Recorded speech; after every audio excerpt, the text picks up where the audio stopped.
हमारे चैनल को लाइक करें, शेयर करें और सब्सक्राइब करो और बेल आइकॉन को दबाओ। हैदराबाद जळगाव भुसावळ मधातलं जे नॅशनल हायवे आहे NH53 त्याच्यातलं रोड रिपेअर आणि वायडनिंगचं काम चालू होतं आणि जळगाव खुर्द या गावाजवळ एक सर्व्हिस रोड आहे आणि सर्व्हिस रोडच्या बाजूला एक नालेचं स्लॅब टाकणं ही काम चालू होतं।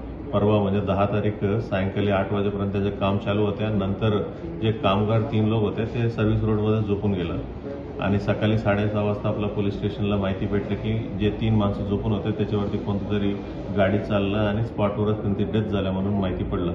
नंतर पोलिसांनी गुन्हा दाखल केला आणि इन्व्हेस्टिगेशनमध्ये ही सर्व्हिस रोड असल्यामुळे आणि ते बाकी सर्व वाहतूक बंद असल्यामुळे फक्त जे कॉन्ट्रॅक्ट जे कामानिमित्त जे काही गाडी आहे तेवढंच गाडी चालतील, तेवढंच गाडी चालू शकतं म्हणून जे संबंधित जे गाडी त्याच्यामध्ये चालू शकतील ते सकाळपासून आम्ही इन्व्हेस्टिगेट करत होतो। कोणी कबुली करत नव्हत्या।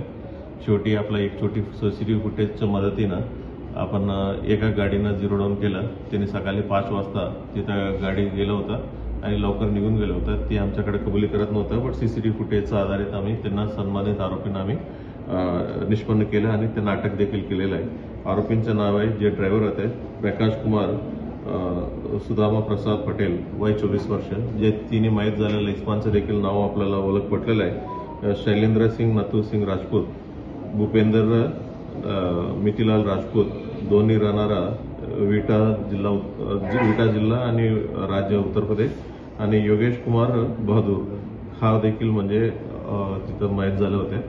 त्याच्यामध्ये आम्ही सदोष मनुष्यबळाचा ते गुन्हा दाखल केलेला आहे आणि जर कोणी म्हणजे कॉन्ट्रॅक्टर कमी अल्पवयीन मुलांना जर कोणी एम्प्लॉय केले असेल त्यांना देखील आरोपी करून आणखीन काही गुन्हा त्याच्यामध्ये निष्पन्न झाले असतील त्याचेही म्हणजे गुन्हा दाखल करून आम्ही पुढील तपास करणार।